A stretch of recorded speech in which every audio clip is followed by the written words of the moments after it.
जीतने वालों को मेरा सलाम, क्योंकि एक दिन हर कोई जीतेगा। आज से 120 साल पहले स्वामी विवेकानंद ने अमेरिका में कई लेक्चर्स दिए। उनमें से एक लेक्चर में स्वामी विवेकानंद से पूछा गया कि वेस्टर्न और ईस्टर्न सिविलाइजेशन में मुख्य अंतर क्या है। स्वामी जी ने कहा कि वेस्टर्न सोच में सफलता का मतलब है to have more, to have bigger and to have better. बड़ा, ज़्यादा, बेहतर सामान इकट्ठा करना या बेहतर बनना। ईस्टर्न विचार में सफलता का मतलब है टू हैव ट्रू नॉलेज, सच को जानना यानी खुद को जानना। क्यों? क्योंकि आप ही सारे आनंद का एकमात्र सोर्स हो और इसी आनंद में, इसी खुशी में सारी सफलताएं छिपी हैं। वेस्टर्न विचार है कि सफलता के बाद खुशी मिलती है और ईस्टर्न विचार है कि खुशी के बाद सफलता मिलती है।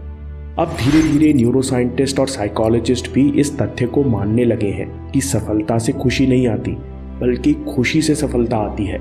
जब आप बहुत आनंदित होते हो तो आप अपने दिमाग और शरीर का बहुत अच्छा उपयोग करते हो। आप में इतनी एनर्जी होती है कि नेगेटिव इमोशंस, चिंता आपको परेशान नहीं कर पाते। आप बड़ी आसानी से अपना दिमाग एक जगह लगा सकते हो और सारी प्रॉब्लम्स और चैलेंजेस का अच्छी तरह से सामना कर सकते हो। ऐसी ही एक रिसर्च की शॉन एकर ने और किताब लिखी हैप्पीनेस एडवांटेज। उन्होंने आउटलायर्स यानी उन लोगों को स्टडी करना शुरू किया जो लहरों के विरुद्ध बहकर सफल हो रहे थे, जैसे वो सेल्स पर्सन जो उस समय सबसे ज़्यादा माल बेच रहे थे जब पूरी इंडस्ट्री डाउन थी, या ऐसे स्टूडेंट्स जो शिकागो स्लम के गरीबी, अशिक्षा, ड्रग्स और अपराध से ग्रसित माहौल में रहकर भी लगातार बहुत अच्छे ग्रेड्स ला रहे थे। ये लोग ऐसा क्या कर रहे थे? शॉन कहते हैं कि हमने रिसर्च में देखा कि अगर हम लोगों का ऑप्टिमिज्म बढ़ा दें या उनके सोशल कनेक्शंस गहरे कर दें या उनकी खुशी यानी हैप्पीनेस लेवल बढ़ा दें तो लोगों के सफल होने के चांसेस बढ़ जाते हैं। अगर हम इन 3 पैरामीटर्स में से केवल 2 चुनें, अगर हम केवल लोगों के ऑप्टिमिज्म और हैप्पीनेस लेवल यानी खुशी बढ़ा दें तो भी लोगों की सफलता के चांसेस नाटकीय रूप से बढ़ जाते हैं। शॉन एकर एक और इंटरेस्टिंग बात कहते हैं, इसके उलट अगर लोगों की केवल सफलता बढ़ा दी जाए तो उनकी खुशी बहुत जल्दी सैचुरेट हो जाती है। ग्राफ की भाषा में बोले तो हैप्पीनेस लेवल फ्लैट लाइन हो जाते हैं। तो इस नॉलेज का हम उपयोग कैसे कर सकते हैं? शॉन ने पाया कि अच्छी यूनिवर्सिटी में पढ़ रहे स्टूडेंट्स की फ्यूचर इनकम 2 पैरामीटर्स पर निर्भर करती है। पहला कि स्टूडेंट स्ट्रेस और प्रॉब्लम को कैसे देखते हैं। दूसरा, स्टूडेंट्स का ऑप्टिमिज्म लेवल क्या है। ऑप्टिमिज्म का मतलब है क्या वो मानते हैं कि उनके आज के बर्ताव से उनके भविष्य पर असर पड़ता है। सबसे पहले इन 2 पैरामीटर्स को समझते हैं। जब एकदम से परिस्थितियां बदलती हैं तो आउटलायर्स क्या करते हैं? ये लोग प्रॉब्लम्स को खतरा ना मानकर आगे बढ़ने के अवसर के रूप में देखते हैं। जब आप स्ट्रेस को खतरा समझते हो तो स्ट्रेस लेने के बहुत सारे नुकसान हैं। आप चिड़चिड़े हो जाते हो, बड़ी पिक्चर नहीं देख पाते, जल्दबाजी में गलत डिसीजन लेते हो।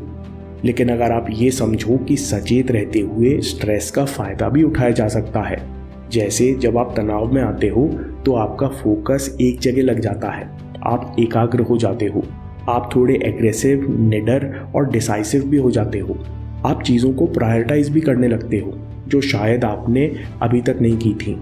तो इसका अर्थ है कि स्ट्रेस का फ़ायदा भी उठाया जा सकता है। मतलब आप स्ट्रेस को जिस रोशनी में देखोगे यह आपके लिए वैसा काम करेगा। शॉन कहते हैं कि ये नज़रिया सिखाया जा सकता है। शॉन कहते हैं कि हमने मैनेजर्स और स्टूडेंट्स को स्ट्रेस का असली रूप दिखाया कि स्ट्रेस एक फीलिंग है जो आपको बताती है कि कुछ ज़रूरी चीज़ है, शायद आपके एग्ज़ाम, आपका बिजनेस, आपका परिवार या आपका शरीर, कुछ भी, जहाँ कुछ गलत होने वाला है और इस समय आपको कुछ एक्शन लेने की ज़रूरत है।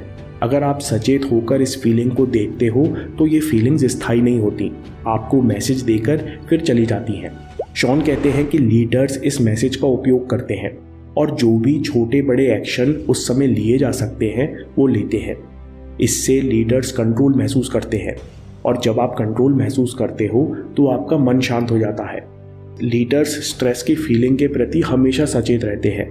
जब दोबारा स्ट्रेस पैदा होता है तब वो मैसेज को समझते हैं और दोबारा एक्शन लेते हैं। ये एक्शन कितने भी छोटे हो सकते हैं, लेकिन एक्शन लेने से उन्हें कंट्रोल महसूस होता है, दिमाग शांत रहता है, जिससे वो बेहतर तरीके से सोच पाते हैं। अगली बात शॉन कहते हैं कि अगर आप कॉम्पिटिटिव एनवायरनमेंट में काम करते हो तो आपको दोस्तों की सख्त ज़रूरत है। शॉन ने 3 साल हार्वर्ड कैंपस में रहकर स्टूडेंट्स पर रिसर्च की और देखा कि यहाँ टाइप ए पर्सनैलिटी वाले स्टूडेंट्स हैं, यानी माहौल बहुत कॉम्पिटिटिव है और साथ में कोर्स का वर्कलोड भी ज़्यादा है। ऐसे में कई स्टूडेंट्स दिन रात लाइब्रेरी में निकाल देते हैं और लंच डिनर भी कमरे में पढ़ते हुए करते हैं। क्या ऐसे स्टूडेंट्स अच्छा परफॉर्म करते हैं? शॉन कहते हैं कि ज़्यादा दिनों तक नहीं। कई तो हार्वर्ड का प्रेशर नहीं झेल पाते और दूसरे कॉलेज चले जाते हैं। ऐसी क्या बात है कि दुनिया की बेहतरीन यूनिवर्सिटी में एडमिशन मिलने के बाद भी स्टूडेंट्स बीच टर्म में दूसरे कॉलेज जाते हैं। शॉन कहते हैं कि जो लोग स्ट्रेस के दौरान सोशल इन्वेस्टमेंट करते हैं, यानी लोगों के साथ समय बिताते हैं, ये लोग स्ट्रेस में बेहतरीन तरह से परफॉर्म करते हैं। सोशल कनेक्शन खुशी का बहुत अच्छा इंडिकेटर है। आप किसी भी फील्ड में सफल लोगों को देखेंगे तो पाएंगे कि इनका दोस्ती का गहरा सर्कल होता है। यहाँ दोस्तों का मतलब पार्टी नहीं है। दोस्त मतलब जहाँ आप अपना मन हल्का कर सकते हो, अपनी चिंता बांट सकते हो, हंसी मजाक कर सकते हो और बिना जजमेंट के लोगों की राय ले सकते हो। तो सवाल ये है कि कॉम्पिटिटिव माहौल में आप अच्छे दोस्त कैसे बना सकते हो। अपनी रिसर्च में एडम ग्रेंट ने देखा कि जो लोग बिना किसी शर्त के दूसरों को सपोर्ट करते हैं और मदद करते हैं, उनके सोशल कनेक्शन गहरे होते हैं। लेकिन सवाल ये है कि अगर हम लोगों की मदद करने लगे तो हमारा कितना समय और एनर्जी इन सब चीज़ों में वेस्ट हो जाएगी।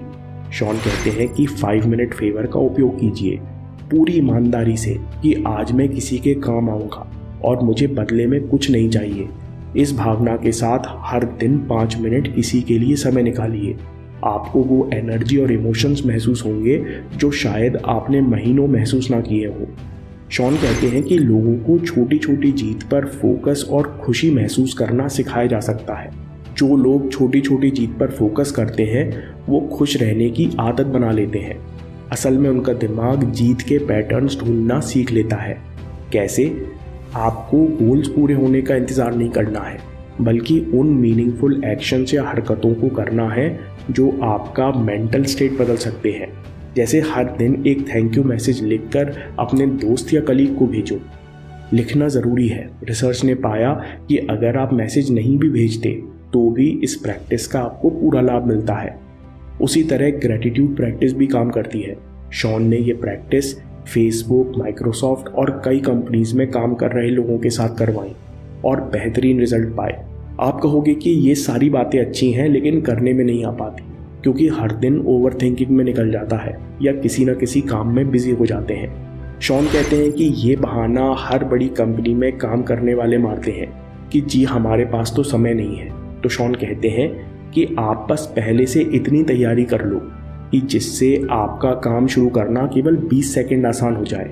जैसे आपको हर दिन थैंक यू मैसेज भेजना है तो आप पहले से टेम्पलेट बनाकर रख लो कि हाय दोस्त का नाम, मैं आज तुम्हें थैंक यू बोलना चाहता हूँ क्योंकि तुम्हारे साथ बैडमिंटन खेलकर, ऑफिस में काम करके, चाय पीकर, न्यूज़ डिस्कस करके बहुत अच्छा लगता है।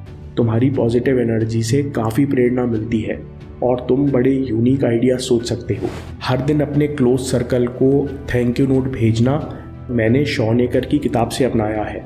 इस आदत से मुझे और मेरे दोस्तों को हर दिन खुश होने का मौका मिलता है।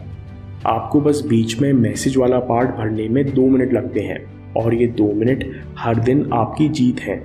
इसी तरह से आप किसी भी हरकत को टेम्पलेट में बदलकर 20 सेकंड आसान कर सकते हो। शॉन ने केवल इस एक हैक से कई कंपनीज में लोगों को नई पॉजिटिव आदतें सिखा दी। दोस्तों इस वीडियो को जल्दी से समराइज कर लेते हैं। सबसे पहले सफलता के कारण खुशी नहीं बल्कि खुशी के कारण सफलता मिलती है। शॉन एकर ने अपनी रिसर्च में देखा कि ऑप्टिमिज्म और हैप्पीनेस लेवल, अगर ये 2 पैरामीटर्स भी बढ़ा दिए जाए तो सफलता के चांसेस कई गुना बढ़ जाते हैं। शॉन ने देखा कि अच्छी यूनिवर्सिटी में पढ़ रहे स्टूडेंट्स की टेक्निकल नॉलेज मायने रखती है, लेकिन 75% करियर की सफलता स्टूडेंट्स की 2 क्वालिटीज़ पर निर्भर करती है। ऑप्टिमिज्म, दूसरा रिएक्शन टुवर्ड्स स्ट्रेस। अगर आप स्ट्रेस को खतरे के रूप में देखोगे तो ये आपका नुकसान करेगा। अगर चैलेंज के रूप में देखोगे तो इसका फ़ायदा उठाते हुए आप स्ट्रेस से बाहर निकल जाओगे। लीडर स्ट्रेस को हमेशा चैलेंज के रूप में देखते हैं। वे जानते हैं कि स्ट्रेस अस्थायी फीलिंग है जो आपको ज़रूरी चीज़ के बारे में मैसेज देना चाहती है। वे उस मैसेज को समझते हैं और छोटे छोटे एक्शन लेते हैं जिससे वो कंट्रोल महसूस कर सकें। उनका मन शांत होता है और वे समझदारी से सोच पाते हैं। जब दोबारा स्ट्रेस आता है तो वे दोबारा एक्शन लेते हैं। तीसरी बात, जब स्ट्रेस बढ़ता है तो लोग खुद को अकेला कर लेते हैं और मेंटल टफनेस के रूप में भारी कीमत चुकाते हैं। शॉन कहते हैं कि जितना ज़्यादा आप कॉम्पिटिटिव एनवायरनमेंट में काम करते हो उतना ज़्यादा आपको सोशल इन्वेस्टमेंट की ज़रूरत है। कॉम्पिटिटिव माहौल में अच्छे दोस्त कैसे बनाएं? 5 मिनट फेवर का उपयोग कीजिए। बिना किसी शर्त के हर दिन किसी की मदद के लिए 5 मिनट निकालिए। अगली बात, दिमाग को खुश और ऑप्टिमिस्टिक रहना सिखाया जा सकता है।